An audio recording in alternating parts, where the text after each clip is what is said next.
Welcome to the Altered Confluence tutorial.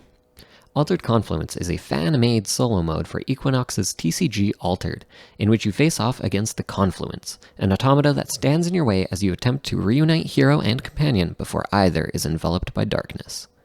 In this game mode, you still play largely the same as you would for a regular game of Altered, and thus it is recommended that you familiarize yourself with the rules of Altered itself before diving into Altered Confluence. If you're ready, let's get into it. For a game of Altered Confluence, you are going to need a deck of Altered TCG cards, complete with exactly one hero and at least a 39-card main deck, comprised of cards from your chosen hero's faction. As always, you can only have up to 15 rares and 3 uniques in your deck, with no more than 3 cards that share a name. But note that Altered Confluence does not have a suspended list. You can use any cards in your collection. You will also need an adventure track, markers for your hero and companion, counters for fleeting, anchor to sleep, and boosts, as well as any tokens your deck requires. Beyond official Altered cards, you'll need the following, all of which can be found for free print and play or digital play on MarcinOn.com, link in the description below. The first is a Confluence deck, comprised of one hero card, labeled as a Confluence, and a 39-card main deck for the Confluence to use. Confluences have a total of 54 cards available, a complete deck of 39 common cards, and then an additional 15 rares that can be substituted for commons once you get the hang of Altered Confluence and want to increase the difficulty. These decks will often include several tokens as well. Additionally, you are going to need 2 Darkness cards. These can be anything, as long as you can use them to cover the tumult as the darkness advances throughout the game. Now that you have everything you need, let's set up the game. Start by setting up the tumult, complete with hero and companion on far sides of the adventure track. Then, place the darkness cards on either side of the track, covering the back half of the hero and companion's starting cards. Next, set up your own play space as you would for a typical game of Altered, placing your hero card in its zone, then shuffling your deck and drawing 6 cards. Choose up to 3 to put into your mana zone. Once your side of the board is set up, move to the Confluence's side. Place the Confluence's hero card in its zone, then shuffle the Confluence's deck and place the top 3 cards face down into its mana zone. Next, draw 1 card still face down into the Confluence's hand. Draw a second card, placing it into the Confluence's reserve, face up. Finish setup by marking the hero expedition as the threatened expedition with the first player marker. Now that the setup is complete, you can begin your game of Altered Confluence. On the first day, the first round of play, you will skip the morning, as in a typical game of Altered. On future days, mornings consist of 1. Changing the threatened expedition. Note that you are the first player whenever the companion expedition is threatened. 2. Ready all mana orbs, your own and the Confluence's. 3. Draw 2 cards from your own deck and choose if you wish to place a card from your hand into your mana zone. And 4. Draw 2 cards for the Confluence, keeping them face down and in the same order. This is the Confluence's hand. After morning comes noon, which remains the same as in a typical game of Altered. At noon, triggers owned by the Confluence are resolved in the following order: the Confluence card, characters and expeditions, landmarks, and then cards in reserve. From noon, move to afternoon. The afternoon also progresses as it would in a typical game of Altered. On your turn, you may activate any number of quick actions, then play 1 card or pass. On the Confluence's turn, it does the following. First, the Confluence always tries to activate any quick actions it can take. Then, if the Confluence has any cards in its hand, reveal the top card of its hand. If the Confluence has enough mana to pay for the card, it plays it and exhausts mana to do so as usual. Characters and expedition permanents are placed following the card's placement rules, which we'll describe shortly. If the Confluence cannot pay for the revealed card, it puts it into its mana zone readied. The Confluence can put any number of cards into its mana zone per turn. If the Confluence had no cards left in hand, it instead plays the most expensive card, reserve cost, from its reserve that it can. If it didn't have cards in hand and can't play anything from reserve, the Confluence passes. Once both you and the Confluence have passed, the afternoon ends. Any card in the Confluence's deck that is placed into an expedition, that is to say its characters and expedition permanents, has a placement rule indicated on the card in the bottom right corner of the art.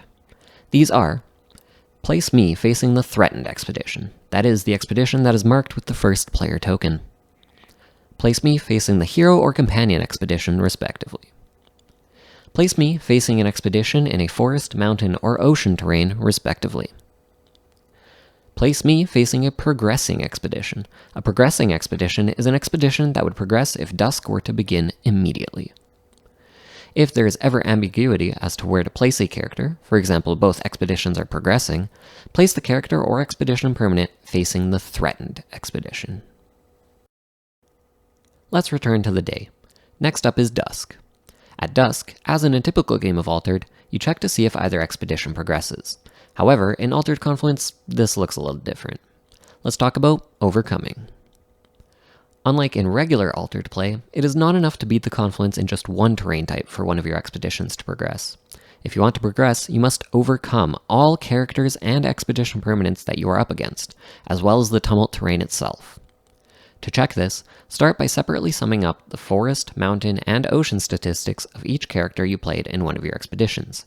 Then, for each character and expedition permanent facing that expedition played by the Confluence, subtract its statistics from your totals. Each character and expedition permanent that you can do this for successfully is overcome. You get to choose the order of this process, which may sometimes matter. If your expedition manages to overcome all opposing characters and expedition permanents, they face the terrain itself.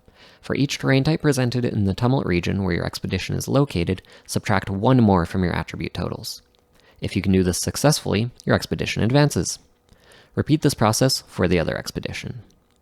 If your expeditions meet or cross during this phase, you win. Finally, we move to night. Night begins, as always, with rest.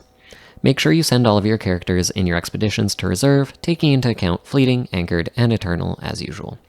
For the Confluence, do the same, but be careful of characters and expedition permanents that are persistent or constant. After rest comes cleanup. Check your reserve and landmark zones to ensure you remain only with your allotted 2 cards in each of those zones. For the Confluence, do the same, discarding the leftmost cards from reserve and the lowest hand cost landmarks as needed. Leftmost? Ah yes, the silver rule. In Altered Confluence, all cards must be played from left to right in their zones. It's shorthand to show which cards arrived first in a zone. This is because the Confluence will often target the leftmost or rightmost cards in a zone, which is to say the oldest existing or newest existing cards in that zone, and you don't want to be holding all that information in your head. You may not choose to change the order of cards in a zone, but if multiple cards enter a new zone at the same time, such as characters going to reserve at rest, you may choose which order they end up in that zone. And lastly, we have a new phase of night, midnight. This is where darkness chases your hero and companion. Advance darkness by 1 region as indicated by the previously revealed midnight card, then send that card to the Confluence's discard. But wait, you say, there is no card in the Confluence's midnight zone. That's because the Confluence starts the game without a card in that zone. Darkness will not advance on the first midnight of the game. After you have advanced darkness and discarded the previous midnight card, reveal the top card of the Confluence's deck and place it in the Confluence's midnight zone. This is the new midnight card. If at any point the darkness catches up to the hero or companion, you immediately lose the game. Once you have completed midnight, the round ends and you can move to the next round and start from morning all over again. Unless you won during dusk or lost at midnight, of course. One more important note. If the Confluence ever has to break a tie in a way that was not already covered by the rules, it will always choose the threatened expedition and or the leftmost legal target. And that's it. You now know how to play Altered Confluence. If you'd like to watch a gameplay video to see a whole game, you can follow the link in the description below. For anything else Altered Confluence related, head over to MarcinOn.com for full rulings on mechanics like Asleep, sending the Confluence's expeditions back 1 region, and more, as well as deck lists for Confluences like the Flood that you saw here today, and full materials for print and play, image files for sending to professional printers, and links to play digitally via Tabletop Simulator on Steam. Altered Confluence is of course a fan-made work based on Equinox's TCG Altered. You need their cards to play this mode after all, and is not endorsed by Equinox. Portions of this material are the property of Equinox. And with that, good luck reuniting your hero and companion against the dangers of the Confluence.